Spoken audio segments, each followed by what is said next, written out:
Hey there, everybody. Welcome back to Co-op Couch, the Arnies gaming series.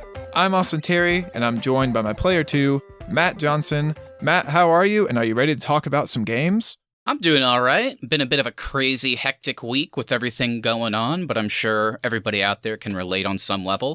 When it comes to being ready to talk about games, I am more than ready, super excited. We have a good list of things to talk about today, so it's going to be a good one for sure. I gotta know, have you been playing anything good lately? I actually just finished up Spider-Man PS4. Oh yeah, how'd that go? It was good. The intro didn't really suck me in, but I'm glad I went back and finished it because I really enjoyed kind of the final third act of the game. I thought it was super fun, and I also have the Game of the Year edition, so I've got some DLC to play too. Nice. For me, I guess it's kind of the same old stuff. Still playing a little bit of Outriders with you guys here and there, which we talked about last month.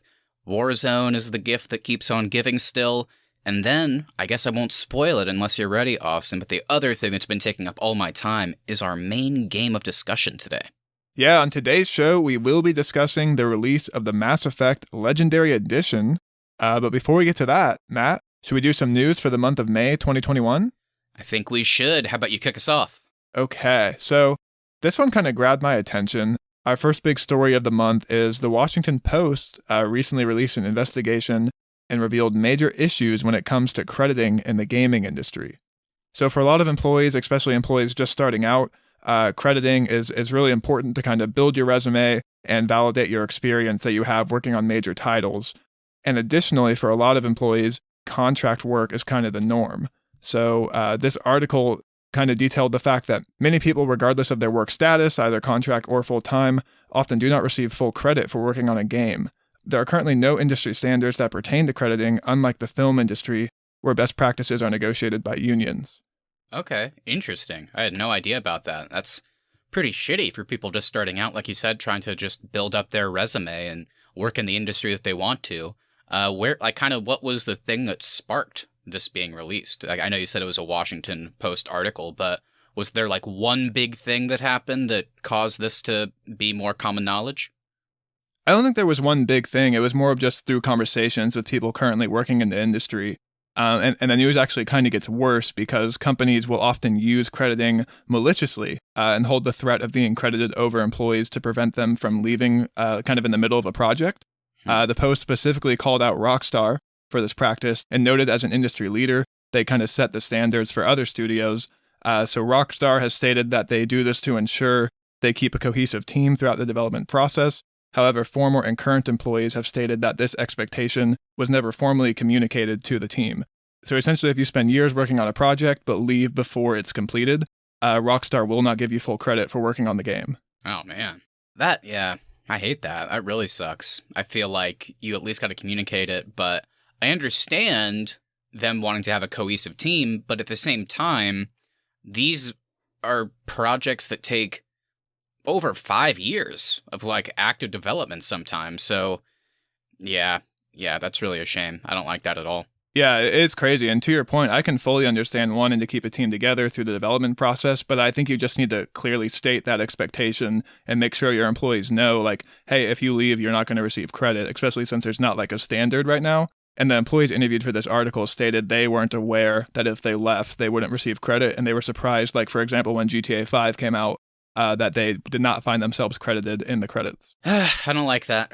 I guess I'm not completely surprised. We hear similar stories of people getting screwed over in a bunch of different entertainment-related industries, but obviously you still hope that companies with products that we enjoy and consume would be better, but I guess they're not. Yeah, and Rockstar did give a statement saying they will credit current and future employees if they leave before completion of a project, so we'll have to see if this changes going forward. There's also another issue with the fact that gaming studios will only credit hiring agencies for third-party contractors, and they won't actually credit individuals. And because agencies are incentivized to propose the lowest cost, crediting is kind of seen as a bonus and not a standard. And employees are also not able to self-advocate because of non-disclosure agreements and the secrecy surrounding future projects currently in development. I hope change comes from it. I mean, like you said, it sounds like they're going to start crediting people going forward, so that's good. But still, it's it sucks that these stories have to come out for change to actually happen. And there currently isn't like a union for the game industry, but there is the International Game Developers Association, and they actually have created a developer credit special interest group to, quote, promote best practices for how credits are attributed. This group kind of acts as an intermediary between victims of poor crediting and studios. It collects data on the crediting practices and issues guidelines for studios to follow. So hopefully with like kind of organizations coming like this, more power is being given back to the employees to really fight for proper crediting. All right. Good to hear, I guess. So we'll have to kind of just see what happens going forward. Okay, do you want to move us on to our next story for the news? Yeah, so this one was a big deal. We had Discovery buying Warner Media. And so this affects tons of different industries when it comes to the entertainment realm, when it comes to HBO Max, when it comes to films that could have been in development soon, TV shows, the same thing. And I think it took everybody a little bit to realize, oh, so what does this mean for WB Games and all of their kind of, I don't know what you'd call it, I guess they're studios. So you have places like Rocksteady, known for the Batman Arkham games. You have NetherRealm, known for the Mortal Kombat games. And then you have all the individual WB Games, like city-based studios. So what they said was some of these studios will remain kind of in place, not too much will change. Some of them, we just have no idea. The future is completely unknown for them. And the reason that's a big deal is because it kind of sounds like if there's a game that isn't in active development, then it could just be canceled because kind of the higher-ups completely changed and they may not find that suitable for their business, essentially. So when it comes to the future of the Arkham series, when it comes to just future Rocksteady IPs and projects, when it comes to the future of Mortal Kombat, I mean, whoever thought that that would be up in the air after going 11 games strong? It's just really unknown right now, and it sounds like we might not have an answer for a while. So whenever I saw that, that kind of jumped out to me because I like a lot of these studios, so kind of made me a little bit worried, to be honest. I imagine it will only impact kind of smaller studios. You have to imagine a major studio like Rocksteady or NetherRealm Studios is pretty safe just because of their, past the amount of money they bring in from their games. And you got to imagine that's kind of the section of this gaming kind of package that Discovery would still be interested in. I hope so, yeah. I kind of lean to your side. I think you're probably right. So just fingers crossed because I don't want these studios going anywhere, even the small ones. I want them to hold on and keep on going and making good stuff. I mean, this merger and joint acquisition, whatever it is crazy. It sounds like AT&T just really, really wanted to get out of the Warner Bros. Business. I was also reading speculation that they're hoping to bundle Warner Bros. And Discovery together and make it a more appealing package for somebody like Marvel or Apple to go on and fully buy in a few years. So I don't think we're seeing the end of the story. Okay. Yeah, I didn't even think about that. So we could be having this exact same conversation not too long from now. So we'll keep on top of this one and see what happens. Okay, well, speaking about big companies getting into gaming, Netflix may be hiring to make some games. In an IGN article published the other day, IGN has reported that Netflix has been approaching people in the gaming industry to oversee an expansion into video games. Huh, okay. So do we have any insight into how that would work? I mean, is Netflix trying to make their own brand and acquire studios? Or, I mean, are they just going to distribute projects? I mean, well, what will this look like? Is it a new console? Is it a new, just hub for games? What are we talking here? Do we know? I think we do kind of have to take this one with a bit of a grain of salt because this is IGN reporting on another article quoting people with, quote, knowledge of the situation. So we don't have anybody directly going on record saying anything. However, the proposed model or rumored model, if you want to call it that, does appear to be similar to Apple Arcade or Game Pass, pay a subscription fee to play or stream games from the Netflix service. Whew, okay. Look, I like Netflix, so this could be interesting. Like you said, we don't know too much yet, but this is actually one that I'm going to probably keep an eye out for because I'm just curious more so what it would actually look like. Like we said, what kind of games? Is it going to be like their movie and TV business where it's a little bit of everything? Or will they kind of have a specific goal? So I'm really curious to see if anything comes from this story. You got to think about the caliber of games, too. Is it going to be stuff that's on par with the quality of their original series? Or is it going to be stuff that's kind of lower quality like their original movies, too? Yeah, that's a really good question. That actually, that part of it makes me a little bit nervous because they aren't I mean, they are known for like taking struggling projects or stuff that might not be, super good for everybody, and then just like distributing it, not necessarily putting their own money behind it when it comes to creativity. So I wouldn't be surprised if that aspect carries over. So an executive at Netflix did say that Netflix knows their members like interactive projects, and they cited projects like that Black Mirror Bandersnatch episode or that Media You versus Wild. And then IGN also did go on to mention an earnings call from 2020 where the Netflix CEO specifically stated he was interested in the games industry. So there is some kind of credible sources behind these rumors, and it does seem like Netflix has had their eyes on the gaming industry for a little while now. Okay. All right. Well, we'll see what they do. Okay, so I think that's going to do it for the news this week. Again, let us know on Instagram at the Arnies what news stories were your favorites of the month and what you wish we had included. And let's get on to the main topic of this month's show, the Mass Effect Legendary Edition.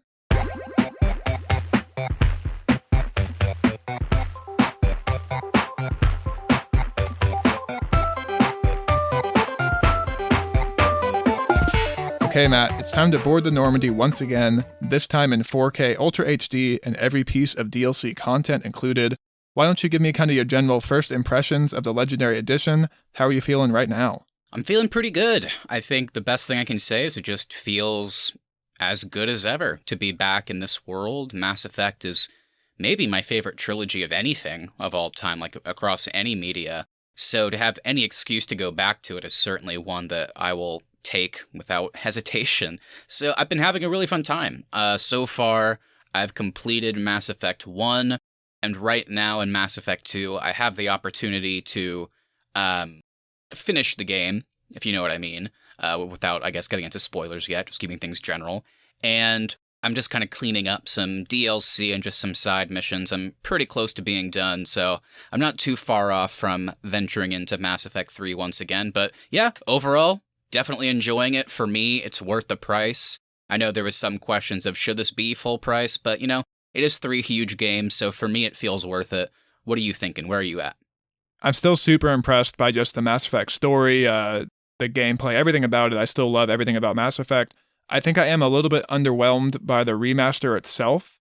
Like you said, I think the price is certainly warranted. It is 3 games with over 40 pieces of DLC included into it. We'll talk about it more, but I think just in terms of what we've seen from other remasters and remakes, this one kind of did come out feeling a little bit more like we're going to test the waters with the remaster to see if people even still care about this franchise, and then maybe we'll make another Mass Effect game.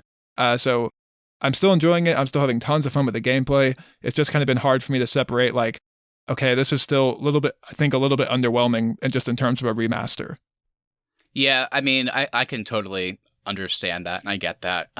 Would it have been really cool to have kind of a ground up approach to the game in terms of the remaster, like maybe just a full-on remake even with similar story? I don't know. I'm not sure what I would have preferred, but I definitely agree with you. It's not like people should know going in. I mean, it's not gonna be some crazy mind-blowing thing in terms of graphics and quality of life. Like, it still is a game that's over 10 years old, and it does feel that way when you're playing it sometimes. But oh, for sure. Luckily, I think all the Mass Effect games were kind of ahead of their time when it came out, so it doesn't feel bad, if that makes sense. It does feel a bit kind of old school.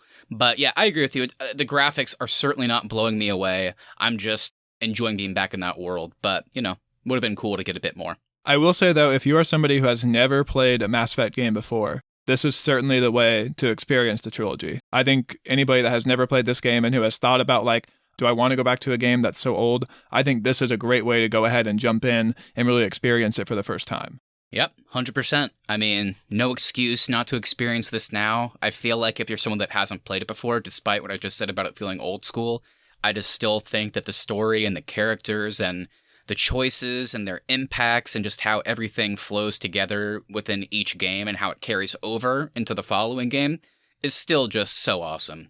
Everything feels good about it. So yeah, if you haven't played Mass Effect, this is the perfect opportunity. Before we go any further, I do just want to throw up a quick spoiler warning, because I think we're just going to go ahead and talk about Mass Effect as a whole, not really caring about spoilers. So if you care about spoilers for Mass Effect, go ahead and just kind of turn us off here.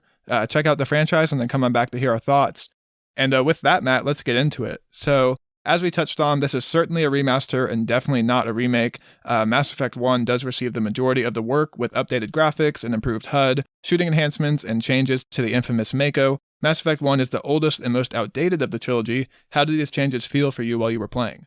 They felt good. I think there are some things that I wish were changed. I don't know what it is, but the field of view for all the Mass Effect games has always been a little bit weird, and I'm referring to, like, how close the camera gets to you whenever you're in combat.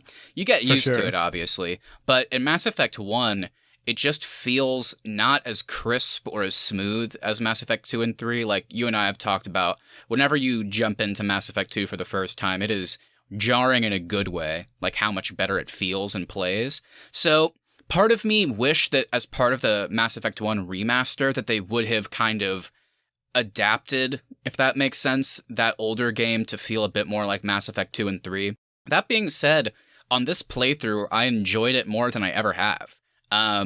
Whenever I've replayed the series, I honestly sometimes skip Mass Effect 1 just because I always liked it, but I just never felt the urge to replay it, if that makes sense. I always just wanted to get into the thick of it with Mass Effect 2 and 3.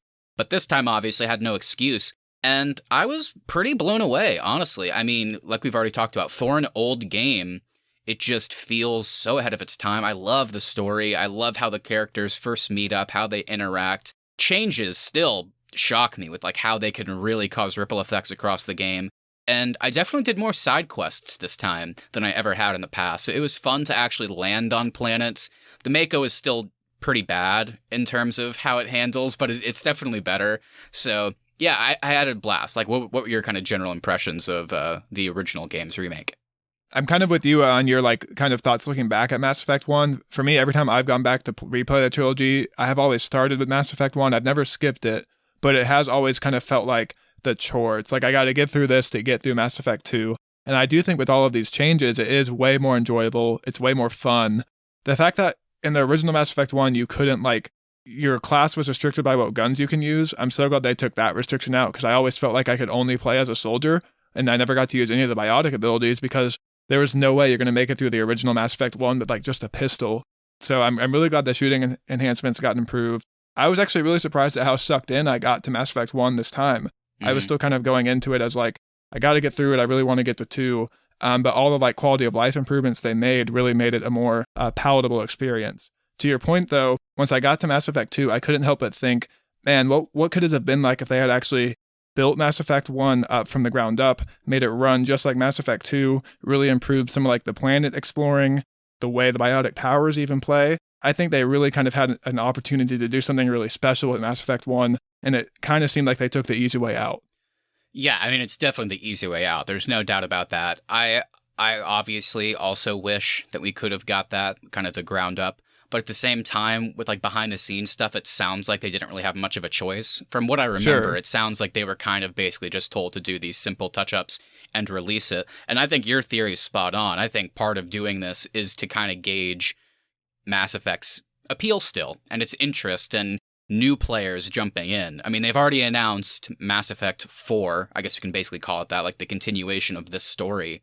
But I think this will be a big teller of how that game actually plays out.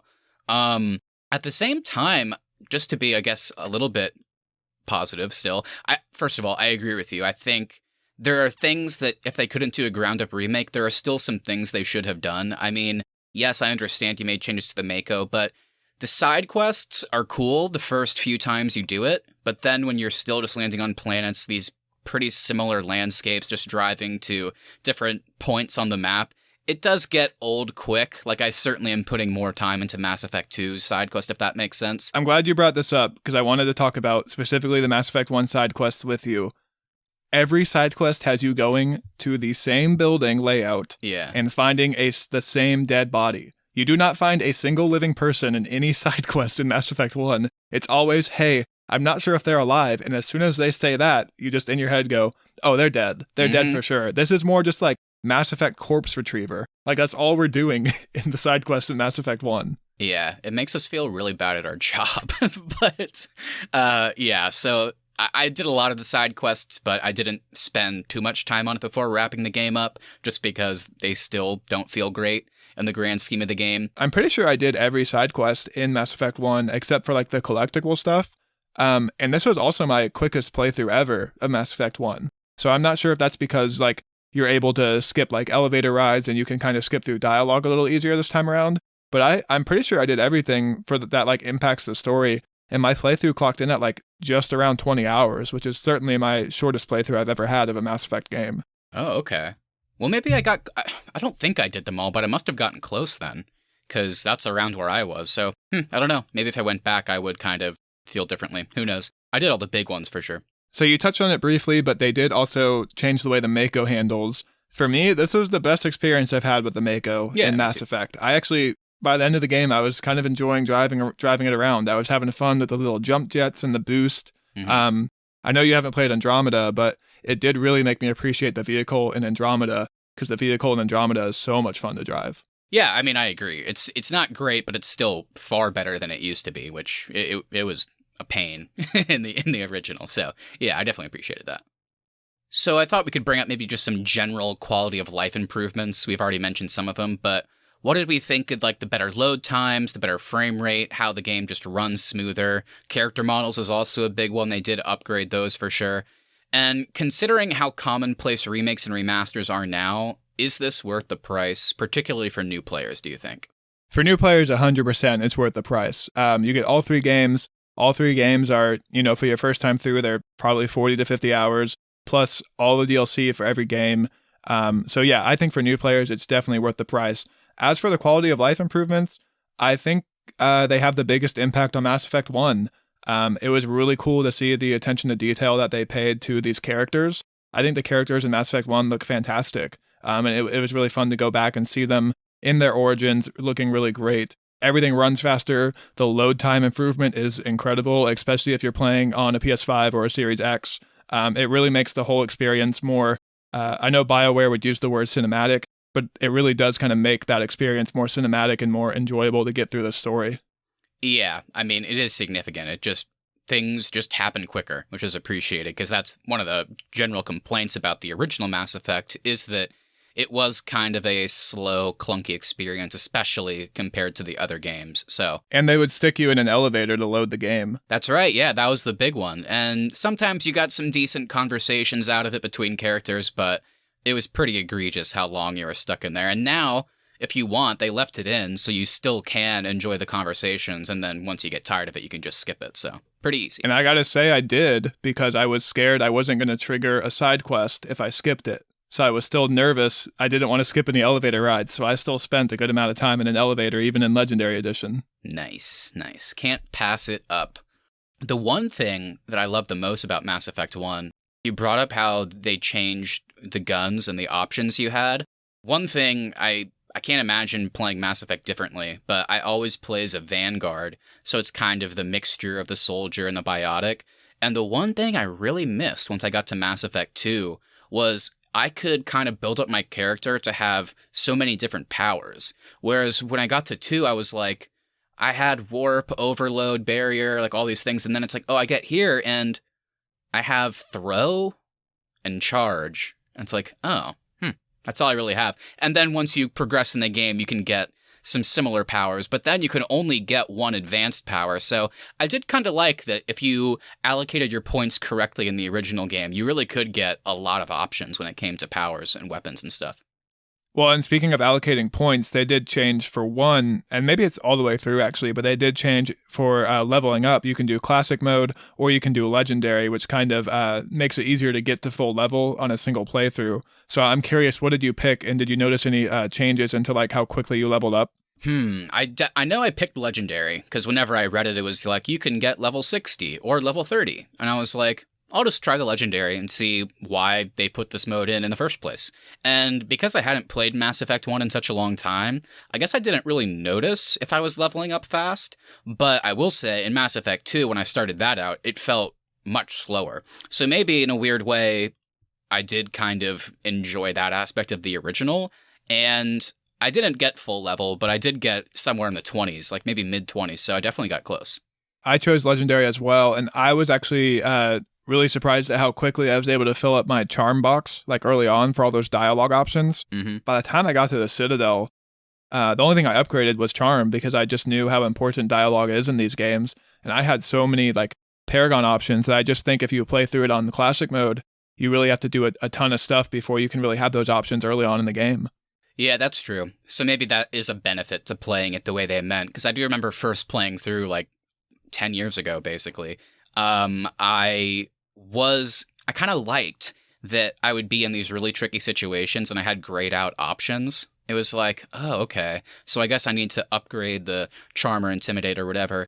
And then it's like, I really want to resolve this peacefully if I can, but I can't because I don't have the choice. So yeah, and then same here. Like once I got to the Citadel, I could already pick like the easier choices. So yeah, that's an interesting point to bring up. Maybe a favor of the original version, or if you're somebody that doesn't care, then they have a mode just for you with the legendary version.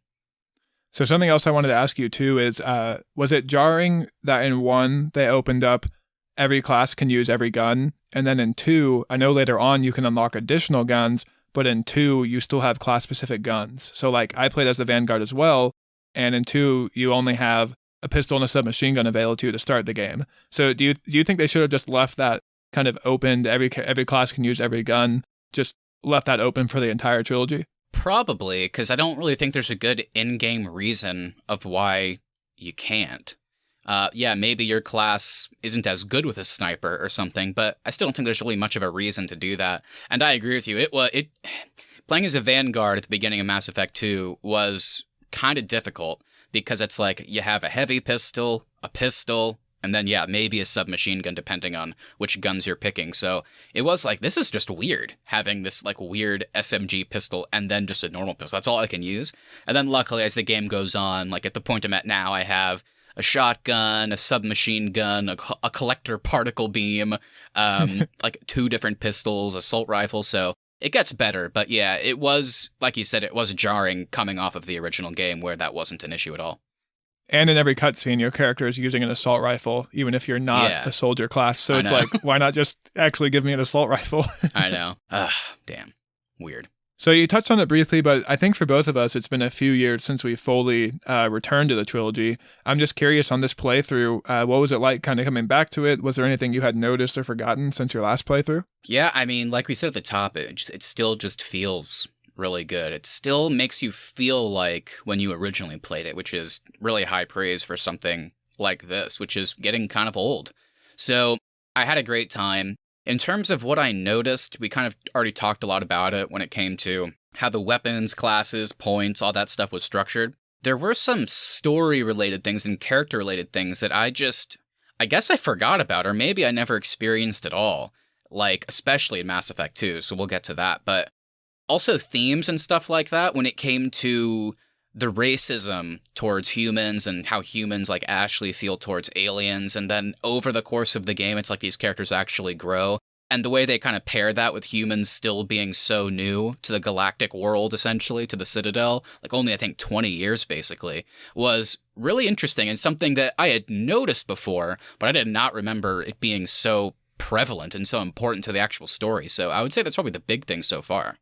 I'm so glad you brought that up because that was going to be my point. Navigator Presley and Ashley are bigots in Mass Effect 1. They are hard characters to like. And I remember always looking back fondly on Ashley for sure. And this playthrough, I really noticed like, man, she is not an enjoyable person. Even when you can unlock like the Paragon dialogue options to resolve some conflicts with her, she really doesn't waver on her beliefs until like the very, very end game. And then I did think it was really funny in Mass Effect 2, in the Normandy DLC, when you go back and like collect all the dog tags, if you find Presley's data pad, they retconned his beliefs and he's like supposedly wrote a journal saying, "I cannot believe looking back on how mean I was to the aliens, and now I'm come around and they're all my best friends." Yeah, which is cool, I guess. I mean, obviously you would want these characters to grow, but like I said, I mean, it's kind of cool having characters like that in Mass Effect, not because that's a good belief to have, obviously, but because for sure. It does play with the whole alien aspect and how they feel towards each other. So that was interesting, and I really enjoyed it. But yeah, Ashley is a weird character just in terms of, Yeah, like you said, she's just hard to like. And I do think, what do you think about her role in Mass Effect 2? Because, like I said, I haven't gotten to Mass Effect 3, and I know she has a very big role in that game. But 2, she's only in the Horizon sequence. So it does feel like maybe it was a missed opportunity to kind of grow that character more. But at the same time, I was fine not having her on my crew, obviously. Yeah. Just to be clear, I still do really enjoy all the relations with all the various alien races. I think all of that is super interesting. And just the amount of world building they do in 1 alone for it being like the first game, the fact that they already had all of this like established and all of like the political histories and their prior wars, like all of that is so cool. And it's so cool to see it again, like now just with time passage and being more aware of that sort of stuff. Ashley in Mass Effect 2, yeah, they did kind of miss the boat, the fact that she's only in that one sequence. I think the biggest missed opportunity in Mass Effect 2 is just the fact that Liara is kind of sidelined until the Shadow Broker DLC. It's almost the exact same thing, yeah. You really have to play the Shadow Broker DLC if you really want to get any time with that character at all. So that's a good point. Yeah, they did take some of the original characters. Same with Rex. Rex is only on Tachanka the whole time. So yeah, I wonder if people complained about that, because now that I'm thinking about it, in Mass Effect 3, a lot of your crew is really people introduced in the first game, with a couple exceptions. I don't think anybody that was introduced in 2 is on your crew. So I wonder if that was a complaint. Despite me loving the crew in Mass Effect 2, I have to wonder if that was their original goal, to kind of make you feel like the first game again. I don't know if that's a bad complaint, though, just because the characters in 1 are so memorable and so good. I gotta know, though, what are your thoughts on Cade and Alenko? Because for me, I had never bothered to really even talk with that character in 1 until this playthrough. And so I was surprised to actually learn how much of his history I missed just with being a biotic, being in that kind of test program and led by the Turian general. All of that was pretty fascinating to me. I still killed him, though, when I had to make the choice. Yeah, it's really weird. I agree. I hadn't really ever spent much time talking with that character when I was younger. And talking with him, he was really fascinating. And I really did enjoy getting to learn his history. And he's also, I feel like if you're basically, if you're not an engineer class, he really is super useful in combat, I found, especially in the side missions, because he's the only character, I think, that has the neural shock ability, which basically, if there's an organic enemy, you just use that power and they basically go down immediately. So, oh, see, I never bring him with him in combat because I feel like I have to bring Garrus and Liara just to have my decryption and electronics skill high enough to like hack stuff. Yeah, once I got to the side missions, I was like, I'll just try out some of the characters I never did. And so, yeah, to answer your question, I really like Kaidan. And I don't know what it is. I still get to that end, and sure, maybe it's me, but I always have kind of leaned towards blaming the game. I just think they give way more Ashley content, not just when you're talking with her, but in between missions. She's very outspoken. It's part of her character, so you just get a lot more of her. So I don't know.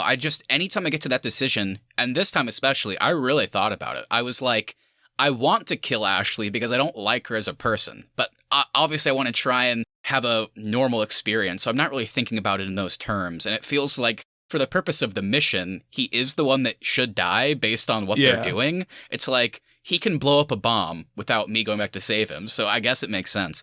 So I don't know, I really wanted to save him, and part of me wanted to as well, just so I could have a different experience, but I think the game just puts more into Ashley's character arc, that she's a bit more interesting.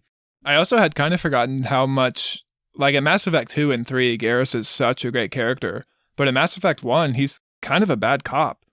Yeah, he is. And to really kind of bond with him, it's almost like you have to use renegade options in Mass Effect 1, because like all the other options are telling him he's wrong, basically. Yeah, but I kind of like that though, because by the end of the game, he comes around and thanks you. Sure. So yeah, I like his growth, and I think he shows the most growth in 1 of any of your crewmates. Yeah, I completely agree.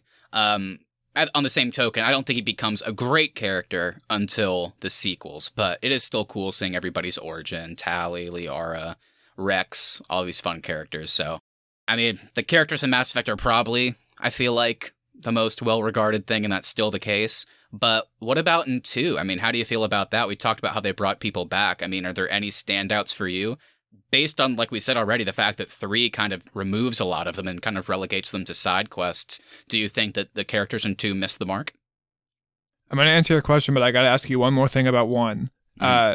So I'm gonna assume you've done kind of the mini loyalty missions for both Garrus and Rex, getting the family armor and helping Garrus track that Solarian scientist. I gotta know though, I had never done this before, but did you know Tally has like a secret loyalty mission almost? Maybe if you tell me what it is, maybe I'll know if I did it, but I can't remember. It's from a random like mission where you get some Geth data, and she just kind of asks you if you go talk to her if she can have it, and you have the option to give it to her or not. It's really easy to miss if you don't go talk to her right after the side mission, but if you do, when you first run into her in Mass Effect 2, in order to prove that you're like not a clone or something, you can say, hey Tally, remember that data I gave you? And you have like a better conversation with her when you first run into her in the opening of 2. Weird. Yeah, I never did that. And I know I talked to the characters enough between missions where like I stopped getting new conversations, so I must have just missed it. Yeah. I was gonna say, just based on your description, do you think the Geth data is that ties into her Mass Effect 2 loyalty mission? That's the data she's sending back to her father? I think that's exactly what it is, because you also learn about like her pilgrimage and all that, and how she hints at it too. She says, I need something to bring back that is like a standout, and I would really like to bring back Geth data. And so I think that's kind of supposed to be your hint to be like, oh, hey, I found this Geth data. Maybe I should go give it to Tally. Gotcha. Okay. So yeah, jumping back to Mass Effect 2 then, we have a much bigger crew, a much bigger choice of characters to bring on missions and all that good stuff. So what do you think? Are there any highlights here, positive or negative? There's one character I need more of, and it's Kasumi. I know she's a DLC character. Yeah. I just hate that you can't interact with her more after her opening loyalty mission, essentially. Like, whenever you go into her room, you don't get to talk to her. She just comments on some stuff in there. So that was kind of disappointing. Same thing with Zaid. I think both of those characters are pretty interesting, but you don't get to know them like you do the other ones. Obviously, it's because they're DLC characters, but I think both of those are missed opportunities, especially if you had the option to get them at the beginning of the game.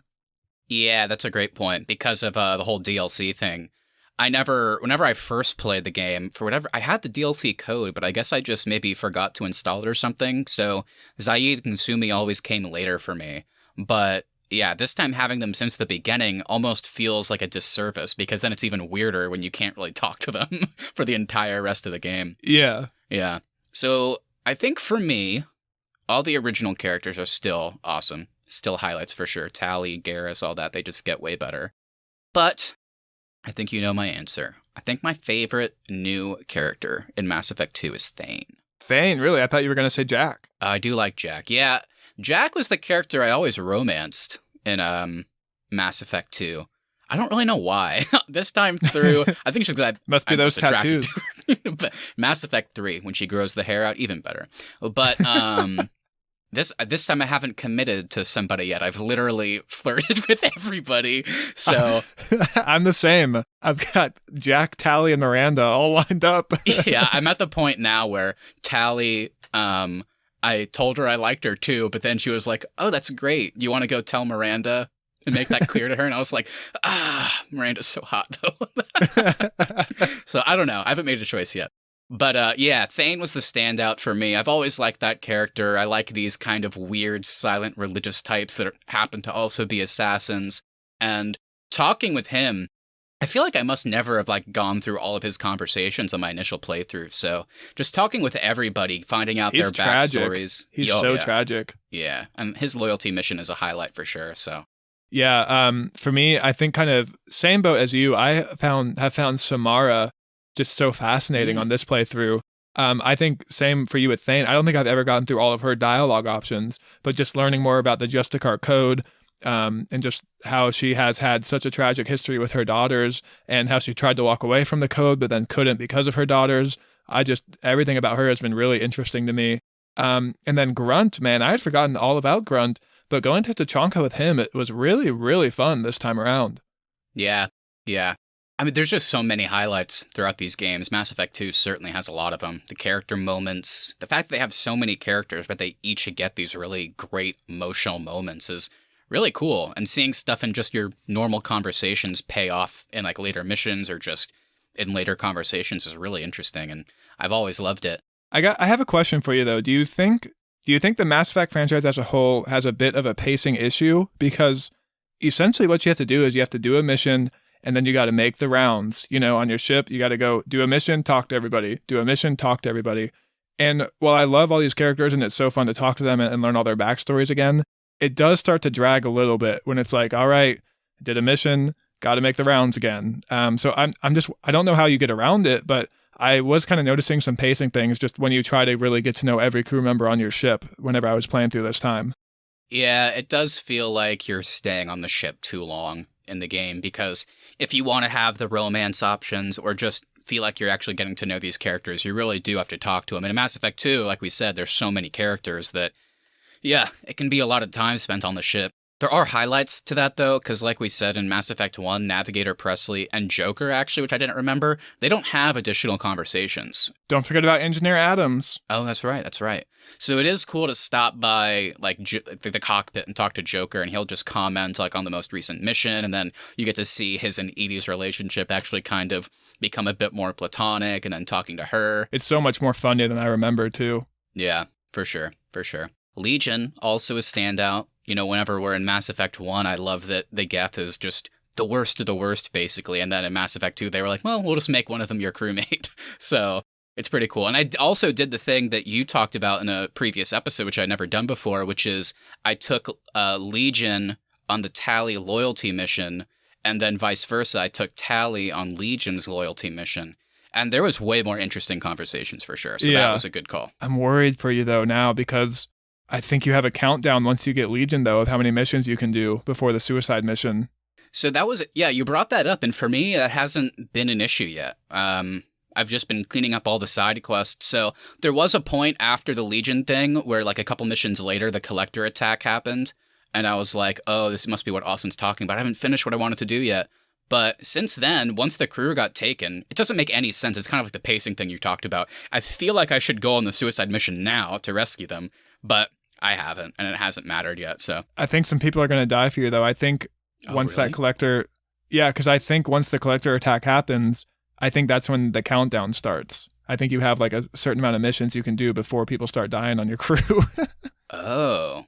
Because I think, like you're saying, I don't think they want it to be like, hey, your crew just got attacked, don't go wandering around the galaxy. Yeah, I didn't realize that's what you meant by countdown. I thought you meant like it would eventually force me into the suicide mission, but yeah, I'm definitely going to have people die then on this playthrough, because I've done a lot of missions. We'll have to see. We'll have to check back in next month. I guess we'll see.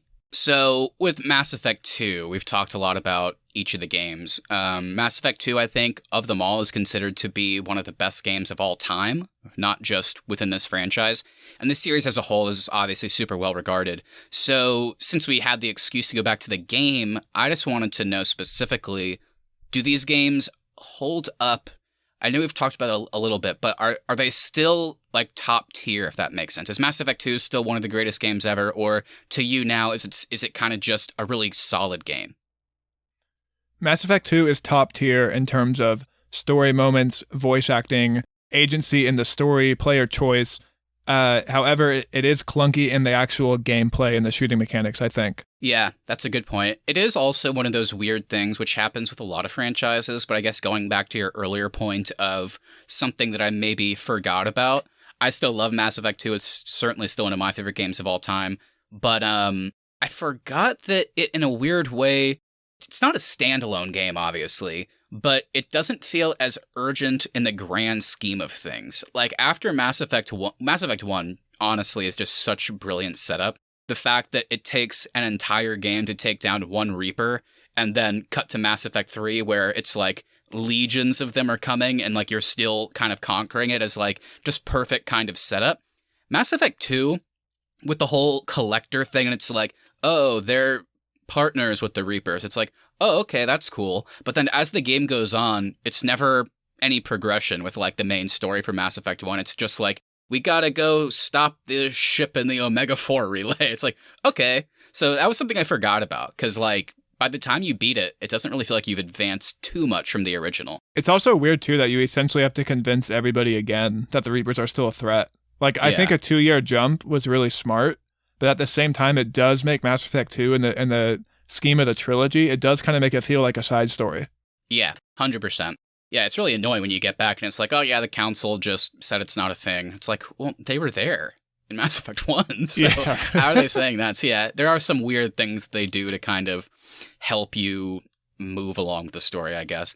The only thing that really feels like you're properly setting up for Mass Effect 3 post the first game is the Arrival DLC.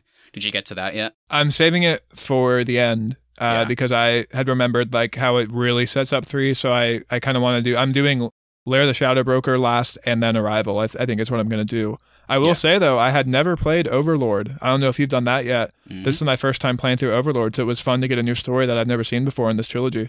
I really like Overlord a lot. Really sad, really tragic. I just love having excuses to do the renegade stuff. Like, whenever I feel justified in yelling at somebody or punching somebody, it feels good, and Overlord certainly provides options for that. Speaking of renegade, and two, because you have the little, like, trigger prompts, you know? Yep. I had always just by reflex, even if I wasn't meaning to, I would just hit them as soon as they pop up, just for like, you're so used to quick time events in games. And this time I really tried to wait and see what would happen if I didn't hit some of those. And it was kind of cool to see, like, if you don't tap the Renegade one immediately, you sometimes also get a Paragon trigger. So I saw some events I hadn't seen before too, playing that way. Yeah, it's a good thing to bring up just in kind of the playthrough section of this conversation, because I feel like I know for a fact when I first played the game, I was much younger.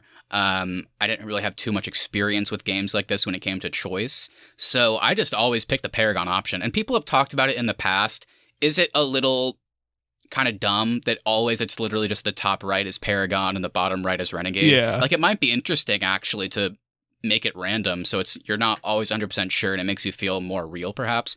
But as I've gotten older, I've talked about this before and on future playthroughs, it's not significant, but I would say by the end of the game, it's more my Paragon is mostly filled, but I still probably have like maybe 15, 20% of the Renegade filled, so way more than I ever did. And it's just because, like, as the series goes on, people give you shit more, and it just feels like a more natural thing, like, to not always be a goody two-shoes.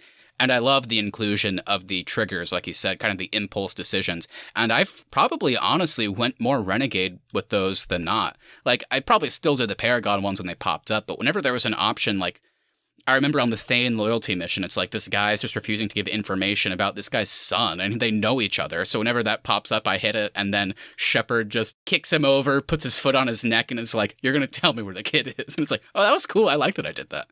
Yeah, see, I waited in that one. I was holding out. And I'd never made it. Same with you. I did a Renegade like immediately in that mission. But then I waited this time around. I waited until Thane specifically says, "Hey, we're running out of time."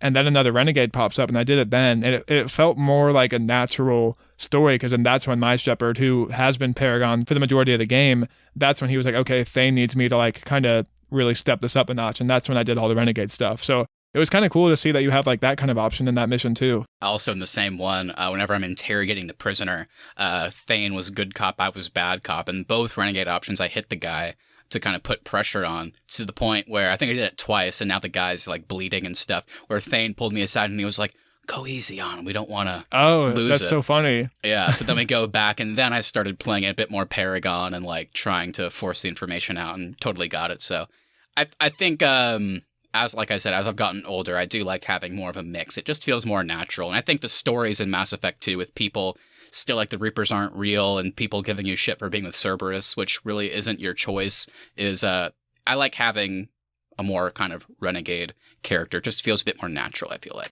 Yeah, I think for one, I think you really do have to pick a path. I think you really have to go in one. I think you really either have to go all Paragon or all Renegade, because those points carry over into 2. And just for like the opening of the game, I think you need some of those Paragon or Renegade points. And I think as you get into 2, I think then that's when kind of you can really start being middle of the road and really thinking about like what makes sense for the situation. For sure. So I like that you brought up the DLC, and we talked about that a little bit. How'd that work for you? Because for me, I liked that in all 3 games, I haven't gone to 3 yet, but I like that now we have the option to just play these all super seamlessly. Like, we can tackle these missions whenever we want. It's not like whenever I first played Mass Effect 3 where I beat the game and then months later these like other stories came out that are canonically before the end, obviously. So it always felt a little bit weird. I like that I can do Overlord. I can do Bring Down the Sky in the first game. I like that I can do it whenever I want. It just feels a bit more natural. So how'd that aspect work for you? For me, it was just cool to see some things I hadn't played before. Like you said, though, it is really cool to log into 1, log into 2, and all that stuff is right there. Like, it just makes the game feel so much bigger. I had never done Bring Down the Sky before in 1, so that was cool to that was a good one. land on what I thought. I didn't realize that was DLC. So when I landed on that asteroid, I was like, oh, hey, this is cool. This side mission feels different. And then I realized it was DLC. Like I touched on Overlord, it was cool to have that experience. I'm super pumped to play Lara the Shadow Broker because I romanced Liara and 1 this time, so it'll be fun to have that mission with her. So yeah, I mean, I think the DLC just makes an already expansive game just feel all that more massive. 100%. So we kind of touched on this when I brought up the pacing, and I just wanted to get your take on this. So I think this is really the only series, I know you're a completionist, but for me, this is really the only series where I feel like I just cannot miss a side mission, because you never know like what's going to come back or what's going to impact the future of the story. On the one hand, it's super impressive that BioWare really makes everything feel important to the story, but on the other hand, it can really make Mass Effect 1 especially a slog to get through. So I'm just curious if you think there's a better way to balance this kind of immersion, or do you like the feeling of needing to find and do everything? Yeah, it's a good question. I mean, at this point in Mass Effect 2, I am at the point where I do want to just kind of finish the game, but I'm just having a really good time doing all the side quests, so it probably just is more relevant to your whole pacing question of how that actually plays into it. And if they had removed some of them, maybe it would have, in the grand scheme of things, felt a bit more natural to do all the side quests and then finish the story. It wouldn't have felt like it takes forever. But that being said, I still enjoy them all, and they're still really fun. So I'm glad to the level that BioWare put them in. But yeah, I mean, admittedly, there are moments where it's like, okay, yeah, that one was fun, but it didn't add too much, so I'd like to just finish. But then it's like, I'm with you where I want to do everything because I love the world so much. I want to learn more. Yeah. See, for me, in 2, they introduced Yeoman Kelly, and she's supposed to be like basically your personal assistant, essentially on the ship. And she tells you like, hey, Garrus wants to speak to you, but she only does that for the loyalty missions. So I just wonder if there's a way maybe to use that character to like just let you know like, hey, somebody still has something to say, or like, hey, you don't really need to talk to this person anymore. Like, I feel like that could have helped with some of those issues too. Yeah, that's a decent point. I wish, they could have done a lot more with that character. Instead, she's really just kind of extremely flirty, and I don't really know why they made that choice. Obviously, you can romance her if you want, but... Yeah, she'll feed your fish. That's true. That actually would be helpful, because mine keep dying. Yeah, I went on a date with her this time, and now she's feeding my fish for me, so my fish are alive through all of 2. So you brought up the romance options, and you mentioned that you romanced Liara this time. And I was really curious because I kind of played the game differently too. So when it came to the romance specifically, like how had you played it in the past, and then what made you want to do it differently this time? Yeah, every time I go into Mass Effect 1, I think like I'm going to do it differently this time around. And then I pretty much always end up romancing Liara. I did this time around too. This time I really got to know Tali better in 1, like doing her secret loyalty mission and that sort of stuff. And so it's kind of weird because I felt like she became like a really good friend in 1. And now in 2, I have the options for like Jack, Tali, and Miranda. So I don't know what I'm going to do. I've done Jack in the past. So yeah, but it also has been cool to see that relationship with Tali carry over into 2, especially because she's really the only character that is in all 3 games on your ship. So for me, I've kind of always played it in the past. I've done Liara, Jack, Liara. And I think I might do the same thing this time around, but I really don't know what I'm going to do. What about you? Yeah, in the past, it was always weird because I've played through the series, I don't know, maybe 4 times total, including this time, maybe 5, I don't know, I think 4. But at least 2 of those times I skipped Mass Effect 1, so I was kind of beholden to the choices I had made like years ago, if that makes sense, in the first game. Like, I would like replay it 5 years later and like not want to play Mass Effect 1, so then I would start Mass Effect 2, and Ashley was the first person I ever romanced because I just like wasn't paying attention to anything she said, which I probably should have. But so then I like kind of just had to play Mass Effect 2 when you get to Horizon, it's a bit more personal because of the whole relationship. But this time I was like, obviously I'm playing through from the beginning, so I'm not gonna do anything different unless I actually feel like I want to, if that makes sense. Like, I'm just gonna play the game. I'm going to try and put out of my mind decisions I made in the past, and if I do something different, cool. If I don't, that's fine. But I was in the same boat, so yeah, this was the first time I ever romanced Liara, and I think it felt like the most natural choice to make, so I had no issues doing that. I never even entertained the idea of anybody else, unlike in Mass Effect 2, but in the first one, that just felt like the right choice. It's another kind of weird thing. I mean, do you think it was a mistake to really only leave her for those Shadow Broker DLC? Because it's almost like, I mean, sure, I'd like to continue that, but I feel like I don't have the choice. I mean, she's not around, so now I'm at a point, like I said, where I don't know what I'm going to do. Have you done the Lair of the Shadow Broker DLC yet in your playthrough? No, not yet. Because it's really cool to do that DLC, having romance Liara in the past, because you do get some really cool character moments that it seems like they specifically worked into people who did romance Liara in Mass Effect 1. Yeah, I can imagine. That's something I'm going to pay attention for whenever I do it. Kind of along the same lines, I know we're kind of getting close to wrapping up here, but we just talked about like how we did the whole romance thing different. I mean, we have so many choices throughout this series, obviously. That's kind of the name of the game. But there's kind of a few, like huge ones, like ones that really change things. Like with Rex, and he can potentially die in the first game, picking to kill either Ashley or Kaidan, all that stuff. And of course, Mass Effect 2 has equally big choices. Was there anything that you found yourself doing differently when it came to those kind of bigger things? Yeah, I had never had enough Paragon to actually get Saren to not fight you at the end. So that was cool. Seeing him kind of break away and persuading him to break away from the Reaper's control. I usually kill the Council, but this playthrough, I saved them because I don't know what it is. In my past playthroughs, and one especially, I've always been like, I hate the Council. They don't like help me out at all on this mission. This playthrough, I was kind of seeing their point of view on things, and they didn't bother me as much. So I actually saved them this time around. So it was pretty cool to start up 2 and go to the Citadel and already have that relationship with the existing Council, because I've never had that before. Yeah, for sure. I haven't really made any majorly different decisions yet.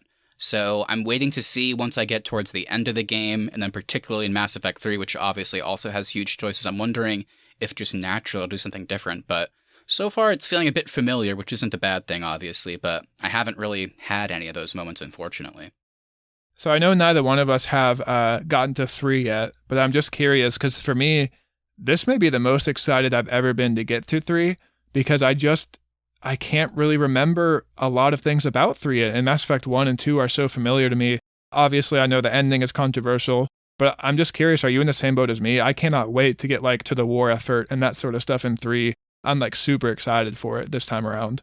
Yeah, and the cool thing is now, because they patched the ending like a couple months after it came out, they added a lot of context to it, which made it infinitely better, but it was still kind of tainted because we had already seen the original. So it's going to be nice this time where the ending will just play out how they eventually made it. So it's going to feel better regardless. I'm looking forward to that.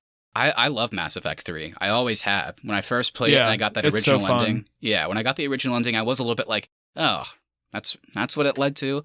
But I love the like new ending. You love the journey. Yeah, you love the journey.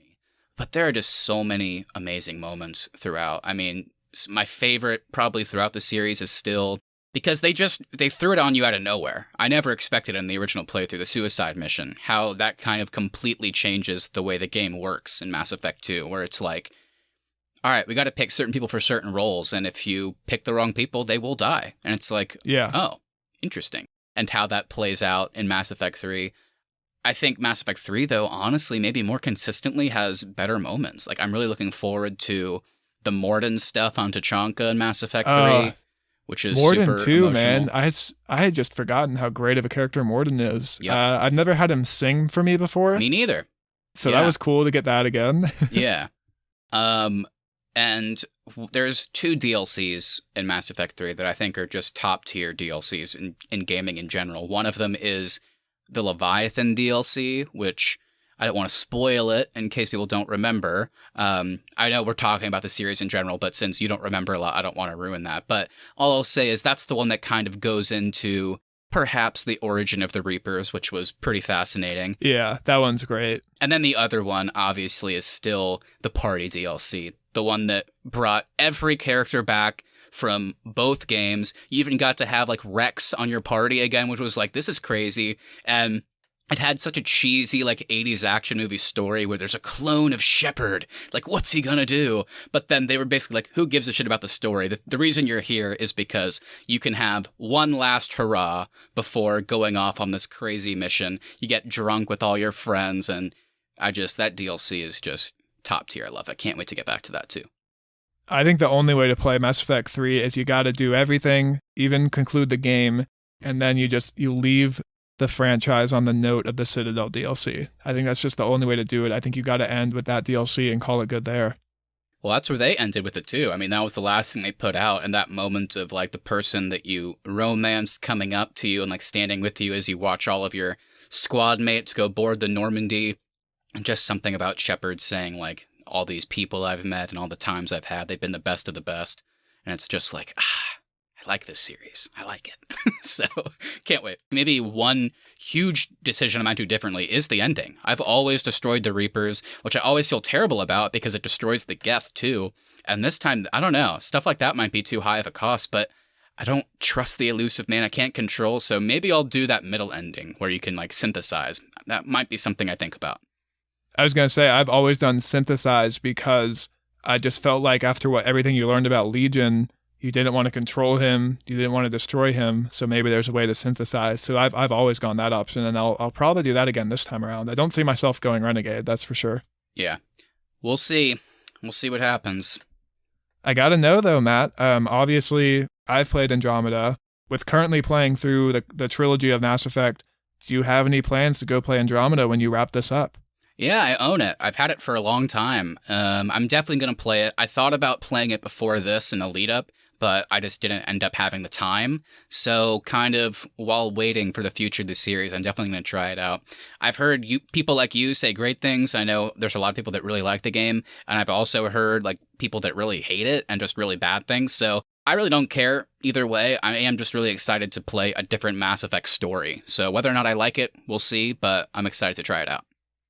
I must just have a shitty memory because while I'm playing through this trilogy now, I'm thinking like, I got to go back to Andromeda too because I can't remember a bunch from that one either. So I think when I get done here, I will also be playing Andromeda too. Yeah, well, I mean, you kind of already brought it up a little bit, but before we close out, we should probably talk about it because all we know is Mass Effect will continue in some way. There was originally going to be Andromeda sequels, but after, I think, just the reception and sales of the first game, they abandoned that, which is a shame for that team and all that. But it did clearly lead to a more direct sequel, which we know is coming eventually. We got that teaser trailer where there was a cloaked figure climbing a mountain and then uncovering a piece of N7 armor. Hood blows off, and it appears to be Liara with, a familiar ship in the background. So what are your thoughts? I mean, what would you want for a bit more traditional sequel to this franchise? I mean, because of the choices, I don't know if Shepard would play a role at all. I don't think that would make any sense, even if you got the ending where he survives. So what do you think? What are we expecting for this future of the series? Yeah, I really thought when they announced Legendary Edition and another Mass Effect game hand in hand, I really thought they were going to take that opportunity to go back and kind of finalize the ending of the Mass Effect trilogy. Obviously, they didn't. That was my theory. That was wrong, of course. So I don't know what to expect. I don't want to go to a different galaxy. I want the story to continue in the Milky Way galaxy. I want to see the effects of whatever choice you make at the end of 3. I think there's going to have to be a way to import your save from the original trilogy. That's what I'm curious about. Yeah, so I don't know what they do from here, especially with all the different options. Because I got to imagine if you destroy everything, like that's going to be a totally different story than if you control or synthesize. So yeah, I just think you have to continue the Milky Way story. How that looks, I don't necessarily need Shepard to be back. I guess that also would depend on your choices in 3 as well. It would be cool to see like Liara back because the Asari lived for so long. That's what it seems like, yeah. Maybe see what happens with the Krogan genophage, especially depending on what you do with Morden. So I think there's a lot of things that they can still continue just depending on how you played in 3. Yeah, my only concern would be that they don't do the import save option, so it's just a very kind of general continuation, if that makes sense. Like, it seems like Liara's back from that trailer, so maybe like she's in it, and that's really the only kind of continuing thing, because again, like you said, the Asari lived so long. Maybe this story is years and years and years later, which would be cool, because I love Liara, but at the same time, the whole kind of exciting factor of not doing an Andromeda sequel and doing a direct sequel is like you want it to feel connected in a big way. So my hope is, and my current theory is, the only way you can import is if you have like a complete Legendary Edition, maybe like next-gen console version or something, like a save for that. Maybe then they'll like transfer over and it'll connect in some way. So I have no idea what to expect, but I know I want to see some familiar places and some familiar faces. What do you think, though, with E3 being next month? Do you think we're going to get some future Mass Effect gameplay or footage? I hope so. I mean, it feels kind of like appropriate timing. And again, maybe with the return of E3, it just feels kind of right. We just got Legendary Edition, so maybe even just putting out another trailer. I don't know if we get gameplay. Who knows when the game will come out? But it would be cool just to get like a release date or like a window, like a year even, just anything like that would be super exciting. So I hope we hear something at E3 for sure. I also hope in the next Mass Effect that they do carry over the combat and vehicular stuff from Andromeda, because it is really great. Regardless of what you think about the story, the gameplay and vehicle stuff is the most fun it's been in Mass Effect, I think, in Andromeda. Yeah, I have to imagine, because they probably have a similar team that worked on Andromeda. Maybe a lot of the same people are working on the new Mass Effect. So I would think that they're smart enough to, despite how that game did, they'll take what worked from it. And you've always told me the combat and the vehicle stuff is actually really great. So let's hope that that is some of what they carry over. Anything else besides Mass Effect that you're excited for at E3 next month? I don't know. I feel like I'm always bad at predicting E3 just because games are so typically coming out so far apart from each other when it comes to sequels and stuff like that I can't even remember what we could possibly see. And I don't think Sony's going to be there. So they're just probably going to keep doing their state of plays where they show off. I forgot Sony won't be there. Yeah, so we probably won't get any God of War news or anything like that until they do another state of play announcement. So we'll see. But with everybody else being there, Microsoft, they obviously have Bethesda now. So I would expect to find out about Starfield, which is their exclusive, basically Fallout, Elder Scrolls style story in space. So that kind of ties into Mass Effect as well. So I'd like to see more from that. That's probably the biggest thing. I'm sure I'm missing something. I mean, what about you? Maybe you'll kind of spark some ideas. Yeah, I'd love to see some more Horizon stuff. Obviously, they just released some new gameplay footage this week that we're recording. So I'm not sure how much more we'll actually get at E3. I'd be really interested to see if we learn any more about that Ubisoft Star Wars game. And same with your note on Bethesda. I want to know the future of Elder Scrolls as well. So yeah, and then also back to Ubisoft. I'm curious if they're going to concretely release anything about the next Assassin's Creed game, because all we have right now are rumors. Ubisoft, I'm always curious, I guess I should say, to see what they announce or put out, because I do play a lot of Ubisoft games. So yeah, anything about the new Assassin's Creed, anything about Far Cry 6, even though I'm not sure I'm going to get Far Cry 6. I'm kind of burnt out on that series, but they always do good trailers and demonstrations, so I'll definitely be tuning into that panel.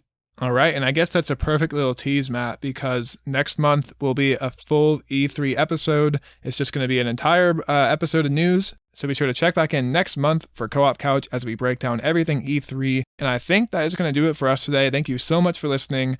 If this is your first episode, this is, of course, just a little sideshow that Matt and I put together. Our main episodes come out every Tuesday, and we typically discuss movies and TV. Our most recent episode covered Zack Snyder's Army of the Dead, so be sure to check that out if you want to hear our thoughts on that movie. And we will be back next Tuesday for a very special 1-year anniversary celebration of the Arnies. At the Arnies is our social, and thearnies.media is the website, so be sure to check us out there. And Matt, I guess I'll throw it over to you to close us out. I think you nailed it. You covered everything. I can't wait for next month. E3 is always an exciting time. You're going to get tons of trailers, which I always love watching, so can't wait to break everything down. And then, yeah, other than that, we have tons of great episodes coming out. Like Austin mentioned, the year celebration will be a fun one. We have some surprises planned that I think you guys will enjoy, so look forward to that. And honestly, beyond that, some more exciting stuff that we'll announce as it gets closer. I guess one thing that is on the horizon is Loki, so we will be reviewing each and every episode of that when they drop. And since they come out on Wednesdays, you can expect our reviews to come out every Friday once the show premieres. All right, everybody, have a great week, and we'll talk to you soon. Player 2 disconnected.